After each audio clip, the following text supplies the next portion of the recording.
Well, very rainy good afternoon.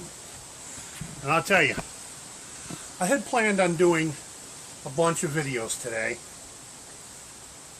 The weather is not being very cooperative. So several of my videos are going to have to wait until tomorrow, the next day, when the weather decides to cooperate. But today, we're going to begin the process of those videos where I can do it undercover, so I don't get soaked. And that process is going to require the use of some power tools. So, in the words of an acquaintance of mine... But before we use any power tools, let's talk about shop safety. Be sure to read, understand, and follow all the safety rules that come with your power tools.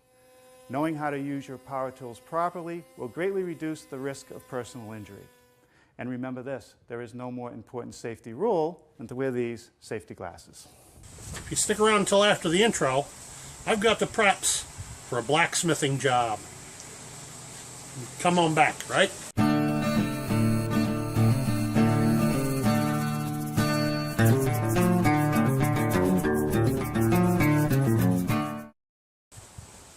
So today, as part of preparing,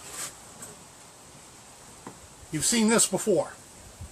This was in my camping video. And I told you I had other plans for this down the road.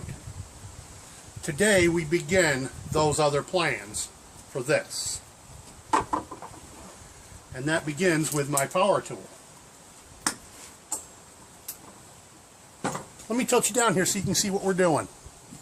Now, this makes a lot of noise, let's be clear. So once I start the grinding process, I will probably speed the video up and you'll just watch, and hopefully it won't be so terribly loud.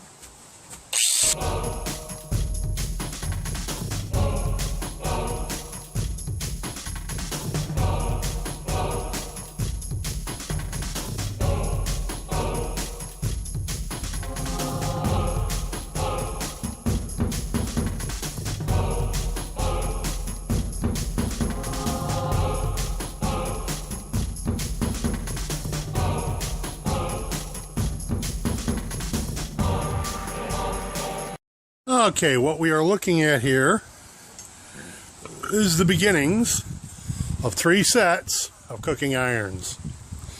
And yes, let me be clear, these are not aluminum, they are, in fact, steel. And if we get in close, you'll see these got little marks on the sides. They're pretty much the same as rebar, except this is smaller. Instead of 3/8 or quarter, 3/8 or ½ inch, this is 1/4 inch rebar with 1/8 inch wire, steel wire. Now, why is that important? Because, let me be clear, I don't have to bang the 1/4 inch down flat, split it in half, and then shape and sharpen it to make the forks. Here's the thing. What Canterbury was working with was 18-inch pieces of rebar that he then had to split to make the fork. My base pieces are 20 inches. So I'll have a slightly taller stake to go into the ground, a slightly longer pot crane sticking out over the fire, or fork sticking out over the fire. So, and let's be clear, this will weigh less than half in your pack what Canterbury was making. And it'll, let's put it this way, you're not going to hang 20 pounds of water from this thing. But you wouldn't do that with Canterbury's either. The pot would be too big to hang from the thing. This is for cooking a squirrel or a rabbit, maybe a small raccoon or possum. It's not meant to cook a quarter of a beef. So for what we want to do with these, 1/4 inch rebar with the 1/8 inch wire on top is perfect for what we want.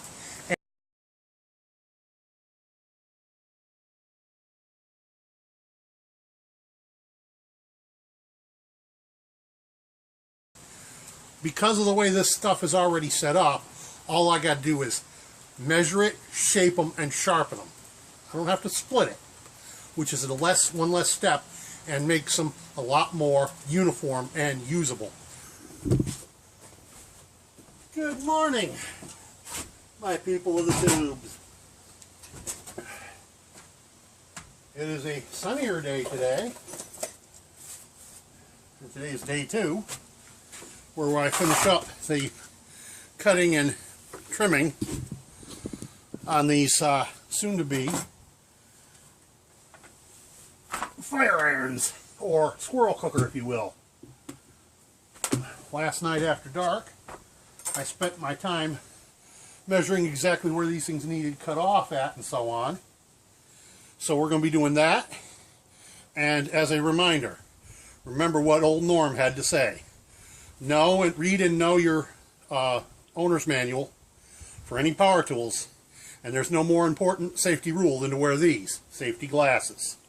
So once again, I will fast forward to try and cut down on the noise.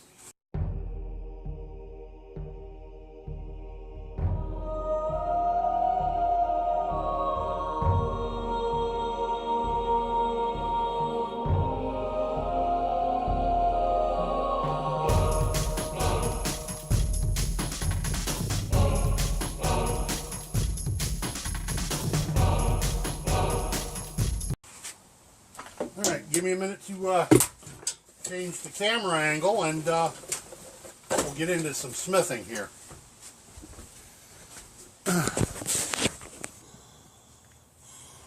Okay, boys and girls. The first time you've had a chance to see my anvil in full-on display. Yes, I know it's a little rusty. It's been sitting there under that raincoat for 2 years, at least. I showed you this once before too.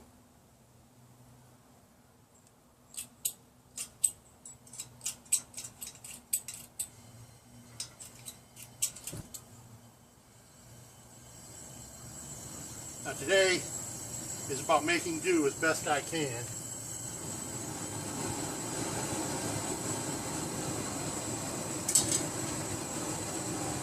Since I don't have enough equipment to make up a coal forge, I'm going to do the best I can with this rig.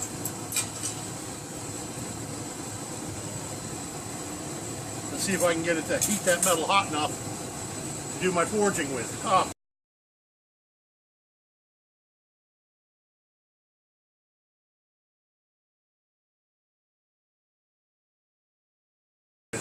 Forgot to grab my... Now, there's one point Canterbury makes that I agree with. I would far rather be working with the metal with my bare hands so that I know when it's hot, because when you're wearing gloves, by the time you realize it's too hot to handle, it's too late. I need something to prop that on.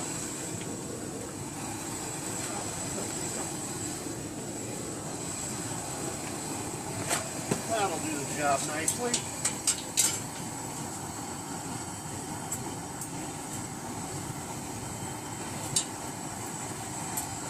Well, I thought it would. Not quite tall enough. Well, and that might be too much.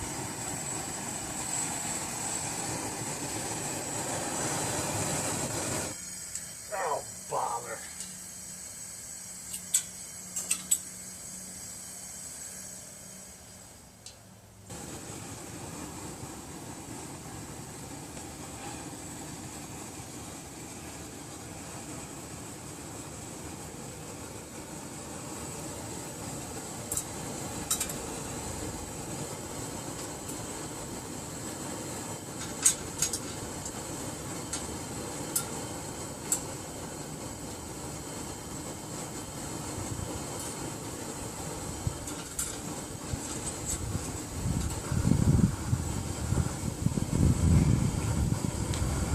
Damn wind here. Oh. Oh.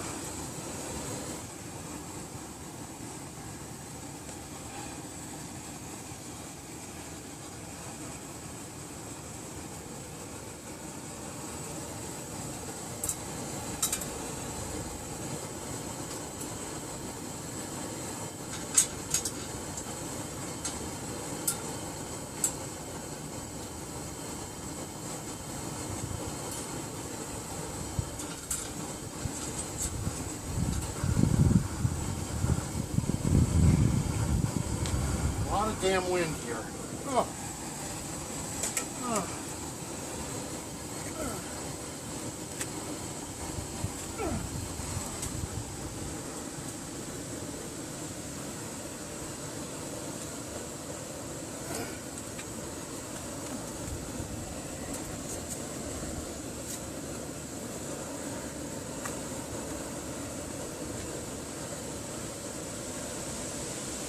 That don't help just a little bit. Oh my God, it is helping. Now, see my metal will stay where I put it.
Now then.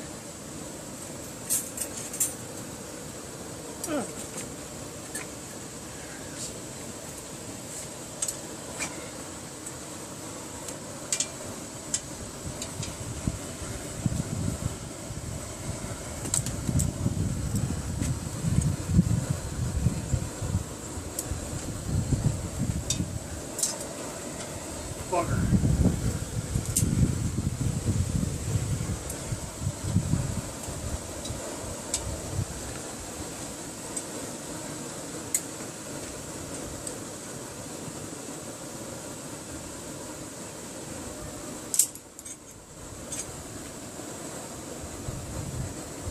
One pigtail down, I do believe.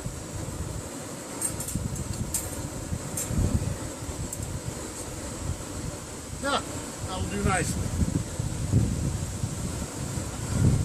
That will do just bloody nicely.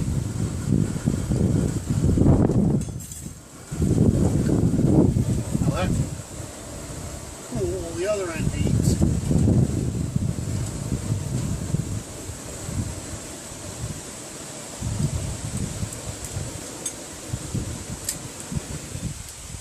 Oh, bother.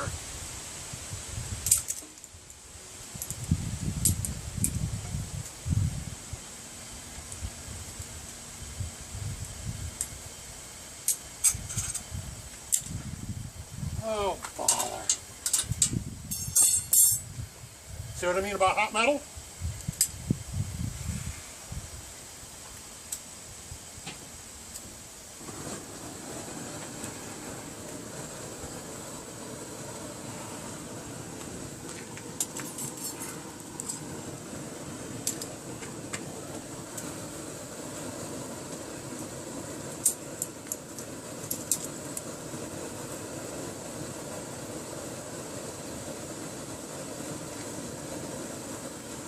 Well, we're going to have to sit and cool. I don't know which one's hot where or not.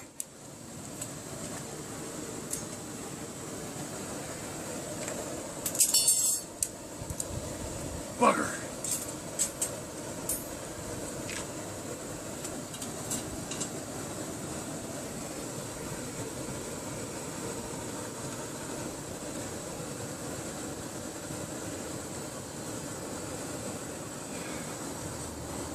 I think that anvil's cold. That was hot.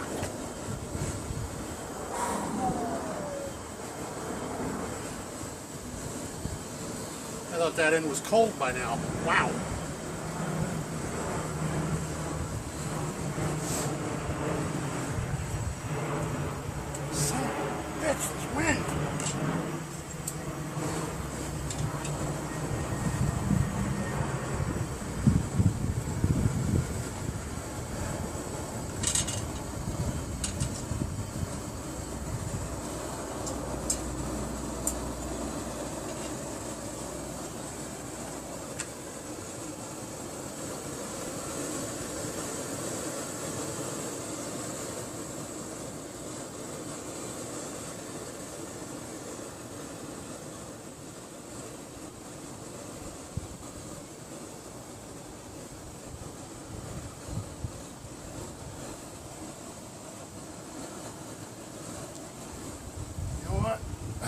think I got the answer right here.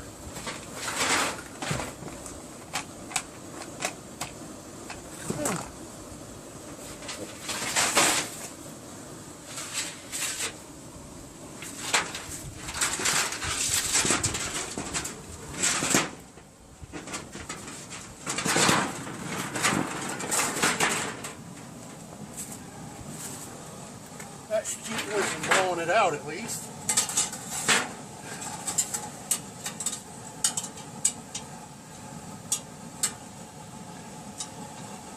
I told you, boys and girls, a lot of this is experimental. I've never done some of this stuff before because, let me be clear, I don't yet have my coal forge built because I don't have all the parts for it.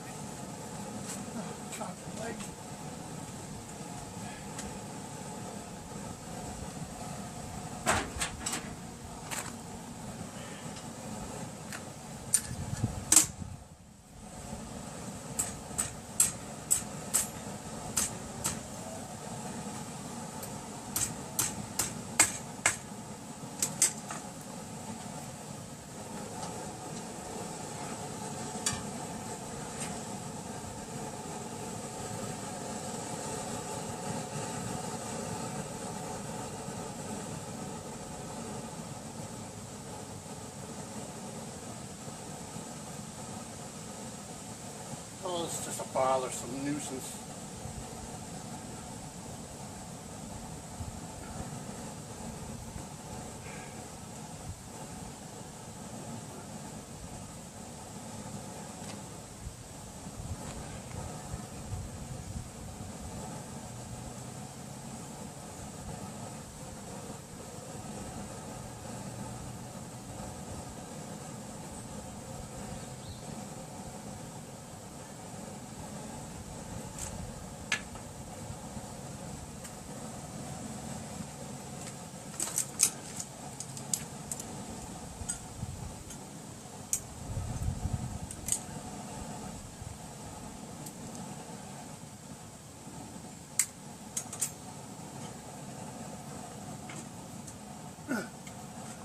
Not hot enough.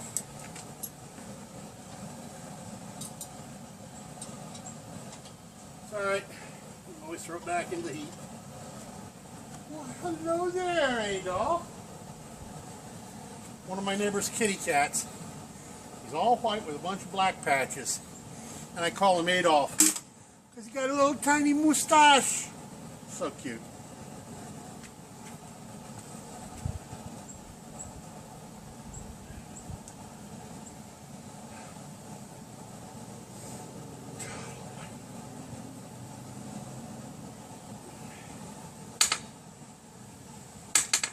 You notice I have what they call a silencer stand. That's why my anvil don't ring. But here's an interesting bit of history for you boys and girls. Why does a blacksmith, first thing in the morning when he arrives at his shop, pick up his hammer and ring the anvil 3 times? Well, if he's historically minded, he does. You see, according to the legends, I forget whether it was Scottish or Irish, but there was a blacksmith one time, way, way, way back in history, and he was shoeing horses.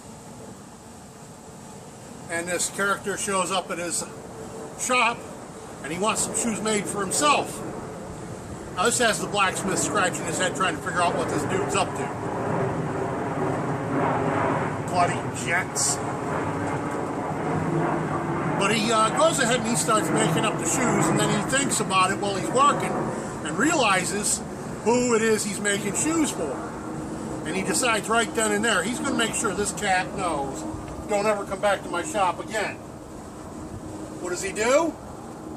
He makes sure one shoe is off, it's bent, so that it won't sit right once it's nailed on. And as he's nailing them on, he makes sure that the hooves are trimmed a little too short, and he drives the nails in cockeyed so they go into the quick, and he bends them over so they can't come out.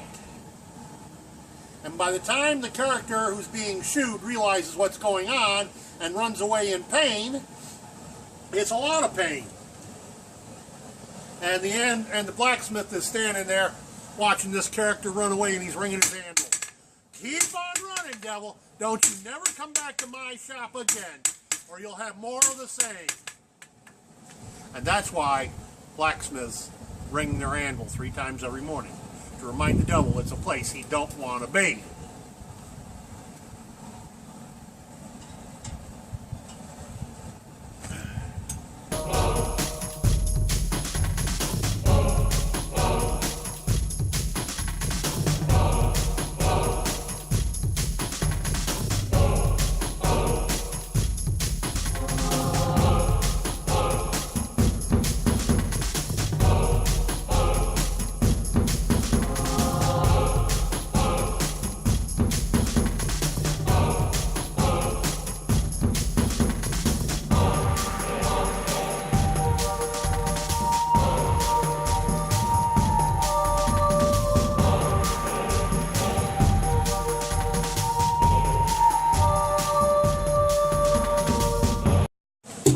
Apparently I have a 21-minute limit on how long my camera will record. It's alright. As I was saying, I wish I had a coal forge. Yeah, I was afraid of this. It's just not heating the metal enough to do the job I needed to do.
Like I said, this thing is just not producing as much heat as I was hoping for.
3 on that score. Now,